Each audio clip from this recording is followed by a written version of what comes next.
ओम सच्चिदानंद रूपाय विश्वोत्पत्त्यादि Hathaway तापत्रय विनाशाय गोविंदाय नमो नमः। ओम कृष्णाय वासुदेवाय हरे परमात्मने प्रणताक्लेशनाशाय गोविंदाय नमो नमः। नमस्कार, स्वागत है आपका आचार्यवाणी में। मैं आचार्य डॉक्टर विक्रमादित्य आपके साथ हूँ। आज का विषय है हमारा कर्क राशि। 27 तारीख का दिन परिवर्तन का दिन है। ग्रह नक्षत्र परिवर्तन की तरफ जा रहे हैं और पंचम भाव में बैठे हुए चंद्रमा जो विराजमान होने जाएंगी दोपहर के बाद आपके लिए, वो बहुत सारे बिगड़े हुए काम को बनाने के लिए, यानी जाते हुए 2027 के अंदर विशेष तौर पर समझें 27, 28, 29 जो तारीख है ये आपके लिए बड़ी महत्वपूर्ण साबित हो सकती हैं। इसलिए मेहनत को भागीगा मत, सफलता की तरफ अग्रसित होने का प्रयास कीजिए। ये आपके लिए शुभ योग बना के ग्रह योग तैयार कर रहे हैं। इस दिन स्वरूप द्वादशी का सुंदर वर्णन शास्त्र में मिलता है और कहा जाता है कि इस दिन भगवान विष्णु का स्तवन करते हुए, पूजन करते हुए 108 आहुतियाँ यदि घी और तिल से भगवान को अर्पित कर दी जाएं तो समस्त जीवन के कष्ट दूर होकर सुंदर सौभाग्य के योग बन जाते हैं। स्वरूप द्वादशी इसका व्रतार्क नाम के ग्रंथ के अंदर विशेष पर वर्णन मिलता है और कहा जाता है कि इसमें विशेष तौर पर भगवान विष्णु का जो स्तवन करते हैं, पूजन करते हैं, वो जितेंद्रिय होकर समस्त विजय को प्राप्त करने के योग बनाते हैं। तो इसलिए इस शुभ तिथि का लाभ अवश्य लेने का प्रयास कीजिए। बात कर लेते हैं हम 28 तारीख की। 28 तारीख का दिन विशेष तौर पर त्रयोदशी का दिन है। शनि प्रदोष का सुंदर योग बन रहा है। ग्रह नक्षत्रों के दृष्टिकोण से इस वक्त समस्त ग्रह आपके ठीक हैं, लेकिन शनि ने समस्त प्रकार के रोड़े उत्पन्न कर रखे हैं आपकी राशि के दृष्टिकोण से। और बाई चांस 2024 में भी शनि महाराज आधे करीब 1/4 वर्ष तो वहीं रहने वाले हैं। उनको ठीक करने का दिन 2024 में अंतिम प्राप्त हो गया है आपको। शनि प्रदोष का योग बन गया है। उनको ठीक करना बहुत ज़रूरी है। शनि का उपाय करना बहुत ज़रूरी है। शनि प्रदोष यानी प्रदोष त्रयोदशी जिस दिन शाम को, उस दिन प्रदोष होता है और उस समय में प्रदोष काल में कहा जाता है कि भगवान शंकर के गण संसार में भ्रमण करते हैं और जो भगवान की आराधना करते हैं उनकी सूचना भगवान तक पहुंचाते हैं वो। तो इस समय में अवश्य आपको भगवान शंकर के नर्मदेश्वर शिवलिंग का अभिषेक थोड़ा तिलयुक्त जल लेकर उससे करने का प्रयास करना चाहिए। सीधा साधा उपाय है, हिंग लगे ना फिटकरी, और बहुत सुंदर रूप से भगवान को प्रसन्न करने का। आप पता नहीं ग्रहों को ठीक करने के लिए कौन कौन से उपाय करते रहते हैं। यहाँ शास्त्र में, पुराण में इतने सुंदर सिद्धांत वर्णित हैं, उनको आप सानिध्य लेने का प्रयास कीजिए। समस्त कष्ट दूर होगा। इस दिन एक और परिवर्तन होने का योग बन रहा है। शुक्र महाराज आपके सप्तम भाव से निकलकर जो अष्टम भाव में प्रवेश कर रहे हैं शनि के साथ। ये आपकी राशि के दृष्टिकोण से बड़ा महत्वपूर्ण रहेगा, लेकिन अष्टम भाव में योग जो बन रहा है ये इसको थोड़ा सा आवश्यकता रहेगी नित्य प्रति गौ पूजन अवश्य करें और देखिएगा इसका लाभ मिल सकता है। 29 तारीख रविवार का अवसर, चतुर्दशी तिथि और ग्रह नक्षत्रों के दृष्टिकोण से योग आपके लिए तो अच्छा बना हुआ है। गजकेसरी योग बृहस्पति एकादश में बैठकर बना रहे हैं। शनि चंद्रमा पंचम भाव में बैठे बना रहे हैं, जो आपको कार्यों में सफलता देने के योग बना रहे हैं। आपके कार्यों में कोई बीच में हिंड्रेंस उत्पन्न नहीं कर सकता, इसलिए अपनी चाल को बड़े सुंदर तरीके से आप चलने का प्रयास कीजिए। वर्ष के अंतिम में लाभ के योग अच्छे बन सकते हैं। इस दिन समस्त कष्टों को निवारण करने के लिए विवेकानंद योगाश्रम में हमने नवग्रह शांति महायज्ञ का आयोजन कर रखा है। आप भी उसमें सम्मिलित हो सकते हैं और ये यज्ञ सुबह करीब 8 बजे से आरंभ होकर 10-11 बजे तक भंडारे के साथ चलता है। तो आप भी इसमें अपने श्रद्धा के सुमन अर्पित कर सकते हैं। स्थान आरक्षित करने के लिए फ़ोन पर संपर्क साध सकते हैं। 30 तारीख का दिवस विशेष तौर पर सोमवती अमावस्या का अवसर है, लेकिन ग्रह नक्षत्र आपके थोड़े भारी दिखाई देते हैं। स्वास्थ्य का विशेष तौर पर इस बदलते वर्ष से पहले ध्यान रखने की ज़रूरत है। आपको ध्यान रखिएगा, स्वास्थ्य पर समय भारी दिखाई देता है। थोड़े खर्चे बढ़ने के योग बनते दिखाई दे रहे हैं, तो ध्यान रखते, क्योंकि मंगल भी इन दिनों थोड़े कमज़ोर चल रहे हैं आपकी राशि के दृष्टिकोण से, राशि में चल रहे हैं। तो दुस्साहस करने से बचें, थोड़ी गाड़ी तेज़ चलाने से बचें, अननेसेसरी के झगड़ों से बचें। ये ध्यान रखते हुए कार्य करने की ज़रूरत है। कष्टों को दूर करने के लिए सोमवती अमावस्या है, हो सके तो ब्राह्मण भोजन कराएं, गंगा जल से स्नान करें, तीर्थ में जाकर तर्पण इत्यादि करें। सोमवती अमावस्या का पुण्य बहुत महत्वपूर्ण है।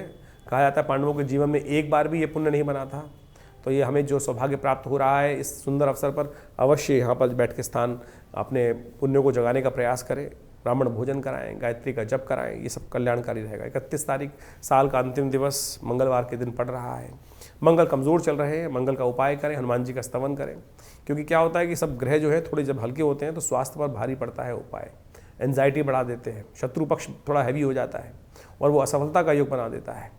ये 2024 समाप्ति की तरफ है और अब 2025 में ग्रह नक्षत्र आपके लिए क्या कुछ करने वाले हैं उसके लिए हमने एक अलग से पूरा आपके लिए 2024 ग्रह नक्षत्रों का योग बहुत महत्वपूर्ण योग लेकर आ रहा है।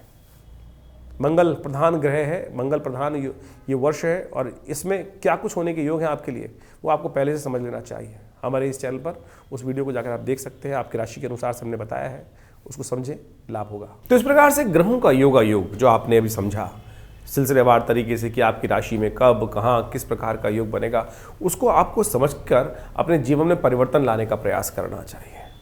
ये जो हम आपके समक्ष हमारे इस चैनल के माध्यम से, आचार्यवाणी के माध्यम से आपके समक्ष उपस्थित रहते हैं, बहुत सारे लोगों के प्रश्न रहते हैं, कई बार लोगों ने प्रश्न भी किए हैं और उनका निवारण भी हम समय समय पर करने का प्रयास करते हैं। राशि जो है वो कई प्रकार की हो सकती है, चंद्र प्रधान राशि, नाम की राशि, साथ साथ आपके सूर्य के अनुसार से राशि, लग्न, ज्योतिष के दृष्टिकोण से ये सब महत्वपूर्ण है। और हम सब लोग किसी एक पहलू को देखने का प्रयास करते हैं कि हमारी चंद्र राशि कौन सी है या नाम की राशि कौन सी है, लेकिन एक वास्तविक तौर पर आप इस सत्य को समझने का प्रयास करें कि इन सब का कुछ ना कुछ महत्व है। जैसे न्यूमरोलॉजी के अनुसार से आप समझें कि आपका नाम XYZ कोई भी नाम है, किसी का रवि नाम है, किसी का कृष्ण नाम है, किसी का कुछ और नाम है, उस नाम के अनुसार से उनके विभिन्न प्रकार से लोग, जैसे कृष्णपाल सिंह किसी का नाम है, किसी कोई केवल कृष्ण ही यूज़ करता है, कोई KP सिंह यूज़ करता है, कोई केवल पाल ही बोलता है एक नाम को, तो आप समझो उसका अलग अलग प्रभाव पड़ेगा, क्योंकि न्यूमरोलॉजी के हिसाब से किस प्रकार से कितने शब्दों का कितनी वाइब्रेशन उत्पन्न हो रही हैं उसके अनुसार से प्रभाव होता है। इसी प्रकार से आपके जीवन में ज्योतिष के दृष्टिकोण से आपकी चंद्र राशि एक है, नाम की राशि अलग है, उसके बाद से आपकी लग्न राशि अलग है, तो उन सब का प्रभाव कुछ ना कुछ आपके जीवन में पड़ रहा है। जब हम जन्मपत्री का विश्लेषण करते हैं, आप तो राशि के अनुसार सुनने का प्रयास करते हैं, लेकिन जब कि ज्योतिषी जन्मपत्री का विश्लेषण करता है तो उन समस्त पहलुओं को देखते हुए आपके भविष्य का निर्धारण करने का हम प्रयास करते हैं और गतिविधि को समझते हुए, जीवन में अनुभव लेते हुए कि किस प्रकार के ग्रहों का योग किस प्रकार से कैसे बनने वाला है, उन सबको समझते हुए व्यक्ति के जीवन के घटनाक्रम जिस प्रकार के बनने वाले हैं, कैसे बनने वाले हैं, उन सब का अच्छे से अन्वेषण करने के उपरांत ही भविष्य के बारे में हम आपको बताने का प्रयास करते हैं। राशि भी बड़ी महत्वपूर्ण है। राशि ऐसा नहीं है कि जैसे यहाँ पर हम ज़्यादातर चंद्र राशि का उपयोग करते हैं कि चंद्रमा आपकी जिस राशि में है, आपकी जन्मपत्री के अनुसार से नाम को भी आप देख सकते हैं। बहुत सारे लोग आए संसार के अंदर जिनके पास बहुत सारे आज की तारीख में उनका date of birth, time of birth, place of birth confirm नहीं होता, तो आपके नाम की राशि के अनुसार भी हमारे इस भविष्यफल को देख सकते हैं। लेकिन वास्तविक तौर पर यदि आप अपने भाग्य को सही समझना चाहते हैं तो ज्योतिष की सहस्त्रों शाखाओं में से ज्योतिष की गणना जो है वो वास्तविक तौर पर बहुत चमत्कार उपस्थित कर सकती है, बहुत सारी चीज़ों को पहले से हमें अवगत करा सकती है क्या कुछ होने वाला है। बहुत सारे लोगों के पास जन्मपत्री भी नहीं है, डेट ऑफ बर्थ भी नहीं है, तो उनकी हाथ की रेखाएँ तो हैं, प्रश्न लग्न तो है। ऐसा नहीं है कि ज्योतिष वहां पर आपको लाभ नहीं देगा। आपकी हाथ की रेखाओं को समझकर, आपकी हाथ की रेखाओं को पढ़कर हम आपके भविष्य के संबंध में बहुत कुछ बातें जानने का सुंदर रास्ता बनता है। तो इसलिए ज्योतिष विज्ञान, पामिस्ट्री जिसे कहा जाता है, एक ऐसी ही चमत्कारिक विधा है। इन समस्त चीज़ों को मिलाकर ज्योतिष विज्ञान एक इतना व्यापक विषय बन जाता है कि जो अपने जीवन में क्या कुछ होने वाला है उसको पहले से आपको समझाने का रास्ता दिखा सकता है। तो इसलिए ज्योतिष को वास्तविक तौर पर अपने जीवन में स्थान देने का प्रयास करें, भ्रांति ना उत्पन्न करें। देखिए, भविष्य परिवर्तनशील है। ज्योतिष की गणनाएं ये साफ साफ तौर पर दिखाती है कि जो गणनाएं बनी वो आपके जीवन में उस प्रकार की घटना का योग बनाती दिखाई दे रही हैं। तो यदि हम कोई अशुभ भाव बन रहा है, ज्योतिष का योग बन रहा है, अशुभ योग बन रहा है, तो क्या आप, एक प्रश्न उठता है यहाँ पर, क्या आप उसको बदल सकते हैं? अगर ज्योतिष में सब कुछ वास्तविक तौर पर इसी प्रकार से गणनाओं को बता के कहा गया कि नहीं अवश्यम भावी है, नहीं, ये बात समझ लें कि अवश्यम भावी तो है लेकिन परिवर्तनशील है आपके कर्म के अनुसार से। यदि आप उसका उपाय करते हैं, ज्योतिष में जो रेमेडीज बताई जाती हैं, उपाय बताए जाते हैं, वो इसलिए बताए जाते हैं ना कि इसको परिवर्तन करने का हमें प्रयास करना चाहिए। यदि हम परिवर्तन की तरफ चलें तो सत्य माने वो परिवर्तन के रास्ते आपको प्राप्त हो सकते हैं। कहीं ना कहीं जो सूली है उसका छोटा सा कांटा के रूप में जीवन में वो भार जो है, यदि आप कर्म को ठीक कर ले तो बिल्कुल बन सकता है। इसीलिए निदान, ज्योतिष का जो निदान का भाग है, जो रेमेडियल एस्पेक्ट है, चाहे वो मंत्र विज्ञान है, चाहे वो औषध विज्ञान है, चाहे वो दान है, या विभिन्न प्रकार के जो छोटे छोटे अनेक प्रकार के उपाय शास्त्र में वर्णित हैं, कहीं गलत नहीं है। तो इसको हमको सत्य रूप में समझने का प्रयास करना चाहिए। ज्योतिष एक बिल्कुल हमने प्रत्यक्ष रूप से देखा, ज्योतिष में गणनाएं दिखा रहे थे, मृत्यु कालक योग था, मृत्यु तुल्य योग था, लेकिन महामृत्युंजय मंत्र इत्यादि का जप किया गया, अनुष्ठान किए गए, बहुत सारे दान पुण्य किए गए, औषध विज्ञान का उपयोग किया गया, तो वो योग टला, बिल्कुल टल सकते हैं ये समस्त चीज़ें भगवान की कृपा। इस संसार में समझ लें किसी के जीवन में संतान का योग नहीं था, उन्होंने भगवान की साधना करी और उनके जीवन में ज्योतिष गणनाओं के अनुसार से ही उपाय को करने के बाद, परमात्मा की कृपा के बाद वो रास्ता बन जाता है। तो इस बात को हमको सत्य रूप में समझने का प्रयास करना चाहिए। ज्योतिष कहीं विचित्र विडंबनाओं को मन में हम रख लेते हैं अपने अपने भाव में कि अरे नहीं ऐसा नहीं होगा, ज्योतिष कपोल कल्पित है या कुछ भ्रांति उत्पन्न करती है। भ्रांति तो कुछ भी उत्पन्न कर सकती है, आपका मस्तिष्क स्वयं भ्रांति उत्पन्न करता है। आप ये समझें कि किस चीज क्या क्या भ्रांति उत्पन्न कर, भ्रांति तो हम स्वयं उत्पन्न कर रहे हैं। शास्त्र ज्योतिष जो है वो तो अनादिकाल से गणनाओं के अनुसार से देखें कितनी परिष्कृत गणनाएं हमारे भारतीय संस्कृति में शास्त्र में बताई गई हैं और उन गणनाओं को हम तो स्वयं जीवन में देखते हैं। बहुत सारे लोग जन्मपत्री दिखाने आते हैं और जब वो बात देखने का प्रयास करते हैं बहुत सारी जन्मपत्रियों में तो वो बिल्कुल सत्य निकलती है। कहाँ से? वो केवल गणना, केवल कुलावे नहीं है। गणनाओं को, ज्योतिष के जो ग्रह योग को सिद्धांतिक तौर पे समझा और वही गणना का प्रयोग ज्योतिष के दृष्टिकोण से, चाहे वो जैमिन का, पाराशर का या किसी भी शास्त्र के अंदर आए हुए योग हैं, उनको यदि वहां लगा के देखा तो बिल्कुल 100% सत्य निकलते हैं। तो इसको वास्तविक तौर पर केवल इग्नोर ना करें। बहुत सारे लोग आपके समय समय पर आपके मनोमस्तिष्क में भ्रांति, कई कमेंट भी लिख देते हैं लोग कि ज्योतिष कपोल कल्पित है। अभी तो आप केवल राशि के अनुसार से हमारे इन वीडियोस को सुनने का प्रयास करते हैं, लेकिन ज्योतिष की प्रत्यक्ष घटनाएं जब सामने आती हैं ना, तब वास्तविक तौर पे सत्य का भान होता है बिल्कुल। तो उसको इस जो मानसिक तौर पर विचित्र विडंबनाएं मन में उत्पन्न हो रही है उनको हटाने का प्रयास कीजिए और ज्योतिष को सत्य रूप में समझने का प्रयास करिए। ज्योतिष का संसार ही ऐसा अद्भुत है कि जिसके अंदर शास्त्र में वर्णित हजारों बातें, हजारों लोगों ने इसका, लाखों अरबों लोगों ने इसका लाभ लेने का भारतीय संस्कृति से प्रयास किया। पूरे विश्व में इसको कहीं ना कहीं स्थान दिया जाता है, तो आप उसको स्थान देंगे, समझेंगे तो बहुत अच्छा रहेगा। तो ये हमने आपके समक्ष जो भविष्य का गणनाओं के अनुसार से भाव रखा है, उसको यदि सही रूप से आप समझें तो बहुत अच्छा रहेगा। नया वर्ष आने को है और नए वर्ष के अनुसार से जो जाता समय जो है वो आपको क्या कुछ देखे जा रहा है, इसको आपने सही समझने का प्रयास किया। लेकिन फिर भी हम कहेंगे ज्योतिष को बहुत वृहद रूप से समझने का प्रयास करें। यहाँ तो हम केवल राशि के दृष्टिकोण से, क्योंकि ये संसार में सबसे आसानी से समझ में आ जाता है। अगर हम इंडिविजुअल तौर पर ज्योतिष के एक एक भाव को यहाँ समझाना शुरू कर दें तो आधे लोग गणनाओं को समझाना शुरू कर दें और उसके अनुसार से बात करना शुरू कर दें तो वो इंडिविजुअल रीडिंग हो जाएगी और वो यहाँ पर इस प्लेटफॉर्म पर शायद उपयुक्त नहीं रहेगी। तो इसीलिए ज्योतिष की जो राशि विज्ञान के अनुसार से, नक्षत्रों के परिवर्तन के अनुसार से यहाँ जो भाव है वो हम आपके समक्ष समय समय पर, सही समय पर रखते रहते हैं। और आपके मन में भी कोई प्रश्न चल रहा हो तो चिंता ना करें, हमने ये चैनल आपके लिए रखा है, आश्रम की व्यवस्थाएं आपके लिए हैं।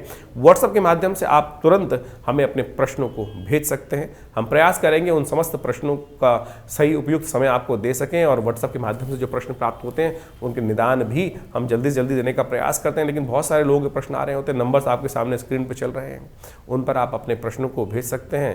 पर्सनल अपॉइंटमेंट लेने के लिए भी उसमें पूरी व्यवस्था आपको व्हाट्सएप के माध्यम से, उस प्रश्न के माध्यम से जो आप भेजेंगे, जो आप इंक्वायरी भेजेंगे, उसमें हम पूरी तरह से हमारे आश्रम संस्थान की तरफ से देने का हम प्रयास करते हैं। बहुत सारे लोग, एक बात और ध्यान रखें, आजकल बहुत सारे लोग हमारे नाम से, कई सारे लोग कह देते हैं कि आचार्य विक्रमादित्य से हम डायरेक्टली बात कर रहे हैं और बहुत सारे लोग हमारे पास कई प्रकार इस प्रकार की सूचना आई हैं, तो थोड़ा सावधान रहें। हमारा दिल्ली में ही आश्रम है, विवेकानंद योगाश्रम संस्थान है और हर रविवार को हम स्वयं आप सबसे वहाँ पर मिलते ही है, जिसमें सामूहिक यज्ञ का जो कार्यक्रम होता है, वैसे तो नित्य प्रति 8 घंटे आश्रम में यज्ञ होता है, लेकिन रविवार के दिन सुबह 8 बजे से लेकर 10 बजे तक विशाल भंडारा, सुंदर यज्ञ, स्वाध्याय और आपके प्रश्नों का निदान, जो भी छोटे मोटे प्रश्न हो सकते हैं उनको हम निदान देने का समय पर प्रयास करते ही हैं। तो आप रविवार को विवेकानंद योगाश्रम में सादर आमंत्रित हैं और इस कार्यक्रम में आप भाग लेकर माँ भगवती का सुंदर दर्शन कर सकते हैं। जैसा हमने आपको कई बार बताया है कि विवेकानंद योगाश्रम में 1947 में मुल्तान से माँ भगवती का सुंदर शिव विग्रह पधारा और उनका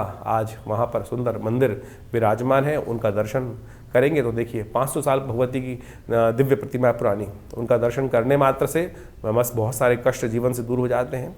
और आप स्वयं सादर आकर रविवार को या कभी भी, बहुत सारे उत्सव होते हैं समय समय पर, उसका बारे में हम आपको बताते ही रहते हैं। तो आप यदि आश्रम में आएंगे और माँ भगवती के सुंदर सानिध्य में रहेंगे तो माँ भगवती की कृपा से बहुत सारे जीवन के अप्रत्यक्ष कष्ट भी अपने आप जीवन से दूर हो जाएंगे।